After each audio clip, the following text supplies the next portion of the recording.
Hi friends, ఇవాళ మనం చూడబోయే రెసిపీ వచ్చేసి ఉసిరావకాయ ఎలా ప్రిపేర్ చేసుకోవాలో చూద్దాం. గిన్నెలో ఆయిల్ పోసుకోవాలి.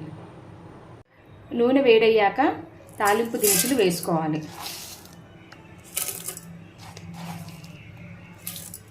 తాలింపు వేగాక కడిగి ఆరబెట్టుకున్న ఉసిరికాయని తాలింపులో వేయాలి. దీంట్లో చిటికెడు పసుపు వేసుకోవాలి. ఉసిరికాయలు మాడిపోకుండా ఇలా తిప్పుకోవాలి. తర్వాత ఇలా ఒక బౌల్లో వాటర్ పోసుకొని ఈ గిన్నె మీద పెట్టుకోవాలి. ఈ నీళ్లు వేడయ్యేసరికి ఉసిరికాయలు మగ్గుతాయి.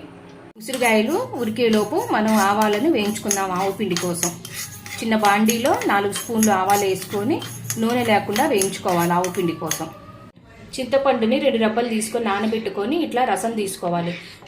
రసం తీసుకున్న చింతపండు గుజ్జుని ఇట్లా వేడి చేసుకోవాలి, కొంచెం చిక్కదనం వచ్చేటట్టు.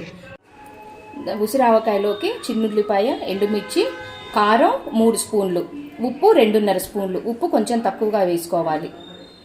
మగ్గినాయేమో చూద్దాం. చూసారా, నీళ్లు వేడెక్కినాయి, ఉసిరికాయలు మగ్గిపోయినాయి. ఇలా మగ్గిపోవాలి ఉసిరికాయ. ఇలా మగ్గిన ఉసిరికాయని కాసేపు చల్లారిద్దాం.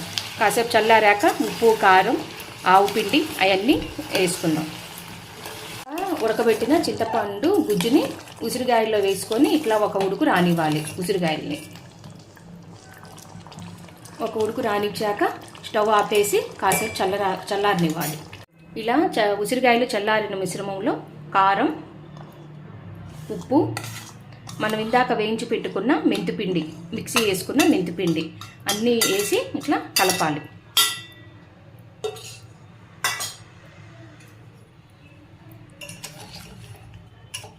కారం, ఉప్పు, ఆవు పిండి వేసిన మిశ్రమం ఇలా కలుపుకున్నాక ఫైనల్లీ ఉసిరావకాయ రెడీ అవుతుంది. ఎమ్మి టేస్టీ ఉసిరావకాయ రెడీ. ఇది 2 రోజులు మనం డబ్బాలో పెట్టి ఉంచుకుంటే మగ్గుతుంది. చాలా బాగుంటుంది, టేస్టీగా ఉంటుంది.